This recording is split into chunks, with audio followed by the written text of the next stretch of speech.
August 28 വിശുദ്ധ Augustine, സഭയുടെ ബിഷപ്പും ഡോക്ടറും ദൈവശാസ്ത്രജ്ഞരുടെ രക്ഷാധികാരി.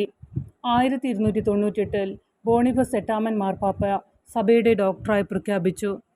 അമ്മയായ മോണിക്കയുടെ കഠിനമായ പ്രാർത്ഥനയുടെ ഫലമാണ് വിശുദ്ധ അഗസ്റ്റിൻ. തൻ്റെ പിതാവിൻ്റെ മരണശേഷം അദ്ദേഹം കാർത്തേജിലേക്ക് വിദ്യാഭ്യാസത്തിനായി പോയി. അവിടെ അദ്ദേഹം തൻ്റെ സാഹിത്യ വിജയങ്ങളിൽ ലഹരി പിടിച്ചു. ഒരു കുട്ടിക്ക് ജന്മം നൽകിയ യുവതിയോടൊപ്പം താമസമാക്കി. വെളിച്ചവും ഇരുട്ടും തമ്മിലുള്ള പോരാട്ടമായി യാഥാർത്ഥ്യത്തെ വീക്ഷിക്കുന്ന മാനിക്കേയസത്തിൻ്റെ അനുയായിയായി മാറി.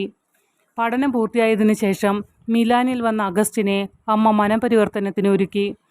സത്യത്തിനായി തിരയുന്ന അഗസ്റ്റിൻ ഭാവി വിശുദ്ധനായ മിലാനിലെ ബിഷപ്പ് അംബ്രോസിനെ കണ്ടുമുട്ടി. ബൈബിൾ എങ്ങനെ ശരിയായി വായിക്കണമെന്ന് അംബ്രോസ് അഗസ്റ്റിനെ പഠിപ്പിച്ചു.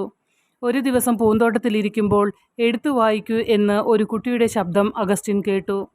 റോമ അധ്യായം 13 വാക്യങ്ങൾ 13 മുതൽ 14 വരെ വായിച്ച അവൻ തിടുക്കത്തിൽ മതപരിവർത്തനത്തിനായി ആരംഭിച്ചു. കത്തോലിക്ക സുഹൃത്തുക്കളുമായുള്ള സംസാരവും മോണിക്കയുടെ ജ്ഞാനവും ഉൾക്കാഴ്ചയും അവളുടെ കണ്ണുനീർ നിറഞ്ഞ പ്രാർത്ഥനകളും 387 ഈസ്റ്റർ വിജിലിനിടെ ബിഷപ്പ് അംബ്രോസ് തൻ്റെ മകനോടൊപ്പം അഗസ്റ്റിനെ സ്നാനപ്പെടുത്തുന്നതിലേക്ക് നയിച്ചു. 391 ഒരു വൈദികനായി, 396 അടുത്തുള്ള ഹിപ്പോ പട്ടണത്തിൻ്റെ ബിഷപ്പായി സമർപ്പിക്കപ്പെട്ടു.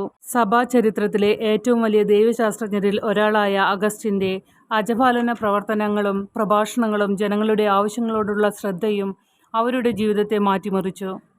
അദ്ദേഹത്തിൻ്റെ ആത്മകഥാപരമായ കുമ്പസാര ദൈവശാസ്ത്രപരമായ ഉൾക്കാഴ്ചകൾ ഇടകലർന്ന് അദ്ദേഹത്തിൻ്റെ മതപരിവർത്തനം കണ്ടെത്തുന്നു.